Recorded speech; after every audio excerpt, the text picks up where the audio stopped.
Today I'm going to show you how to lock and unlock layers in Adobe Photoshop, a simple technique that can make a big difference in keeping your projects organized and worry-free. By the end of this tutorial, you'll know how to prevent accidental changes to important layers, and you'll feel confident switching locks on and off whenever you need. Let's dive right in.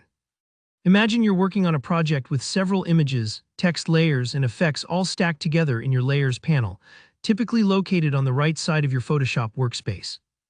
Maybe you've finally got your background image positioned just right, and you don't want it to accidentally move while you're fiddling with another element on top. This is where locking comes in handy. Start by heading over to your Layers panel. Again, that's usually on the right. If you don't see it, just go up to Window in the top menu and make sure Layers is checked. Now find the layer you want to lock.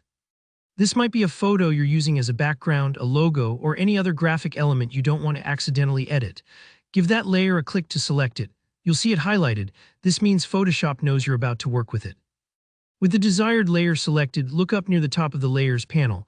You'll spot a small lock icon. Yep, it looks just like a classic padlock. Go ahead and click that icon. Once you do, you'll notice the layer gets a little lock symbol right next to its name. What's really neat is that now, no matter how much you drag around inside your workspace or use keyboard shortcuts, that layer will stay put.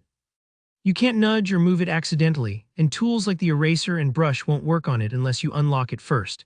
This is especially helpful if you're working on complex compositions or collaborating with others, because it keeps your base elements protected, kind of like putting your valuables in a safe while you work on the rest of the house. Now let's say you want to make changes to that locked layer again, maybe tweak its position or apply an effect. All you need to do is click the lock icon once more and the lock will disappear. That's Photoshop's way of telling you the layer is now unlocked and fully editable. Don't worry if you forget which layers are locked. A quick glance at the Layers panel will show you with those little padlock symbols. It's a super visual and straightforward way to keep track.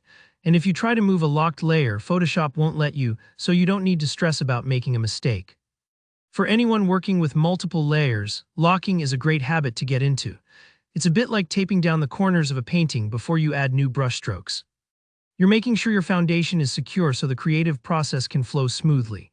Remember, you can lock not just images but text, shapes, adjustment layers, pretty much anything in the Layers panel. That's all there is to it. Locking and unlocking a layer is one of those small Photoshop skills that really streamlines your workflow, helping you work faster and avoid frustrating slip-ups. If this tutorial helped you, please give it a thumbs up. If you have any questions about using layers or want to share your own Photoshop tips, just drop a comment below. I'd love to hear from you. And don't forget to subscribe for more Photoshop tutorials and creative guidance. Thanks for watching and see you next time.